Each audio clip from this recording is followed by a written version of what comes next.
அனைவருக்கும் காலை வணக்கம்.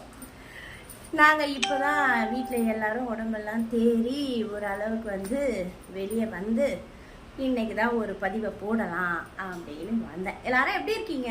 நல்லா இருக்கீங்களா? நேற்றுக்கு நைட்டு லைவ் போட்டேன், என்னால் கண்டினியூ பண்ண முடியல. திருப்பியும் ஒரு 10 நிமிஷம் போட்டேன், வியூஸ் சரியாக இல்லை, அதனால லைவ் கட் பண்ணிட்டேன். லைவ் பார்க்காதவங்க எல்லாரும் இந்த ஷார்ட்ஸ் வீடியோ பார்த்துக்கோங்க. நாங்கள் எல்லாருமே இப்போ ஓகே. வெயில் எங்களை ரொம்ப தாக்கிடுச்சு. உங்களெல்லாம் தாக்காமல் எல்லாரும் சேஃபாக இருப்பீங்க அப்படின்னு நினைக்கிறேன். இந்த பதிவு எதுக்காக அப்படின்னு பார்த்தீங்கன்னா, நம்ம லைவ் சப்போர்ட்டர்ஸ்க்காக தான். எல்லாரும் இந்த ஊர்ல அவார்ட் ஃபங்க்ஷன் நடக்குது, அந்த ஊர்ல அவார்ட் ஃபங்க்ஷன் நடக்குது, இங்க நடக்குது, அங்க நடக்குது, சென்னையில நடக்குது, மன்னார்குடியில நடக்குது, சேலம்ல நடக்குது, தஞ்சாவூர்ல நடக்குது, இப்படி எல்லாம் சொல்றாங்க. ரீல்ஸ் பண்றவங்க, இந்த ரீல்ஸ் பண்றவங்க, ஷார்ட்ஸ் பண்றவங்க, இந்த மாதிரி பண்றவங்களுக்கு மட்டும்தான் அவார்ட் தருவீங்களா? நானும் அதெல்லாம் பண்றேன் தான். ஆனா இருந்தாலும் நான் பேசுறது யாருக்காகனா, லைவ்ல சப்போர்ட் பண்ற நிறைய பேர் இருக்காங்க, சேனல் இல்லாதவங்க.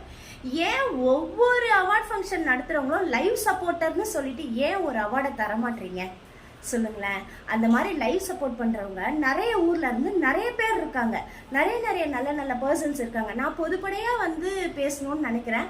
தனிப்படையா அந்த சப்போர்ட்டர்ஸ் யாருன்னு நான் பேசணும்னா சுயநலமா நான் சொல்றேன் அப்படின்னு நீங்க நினைச்சுப்பீங்க. அந்த மாதிரி வேணா, நீங்க சேனல் இல்லாதவங்க நிறைய பேர் லைவுக்கு சப்போர்ட் பண்றீங்க, நல்ல லைவ் எல்லாம் நடத்தி கொடுக்குறீங்க, அவங்களுக்காக தான் நான் பேசுறேன்.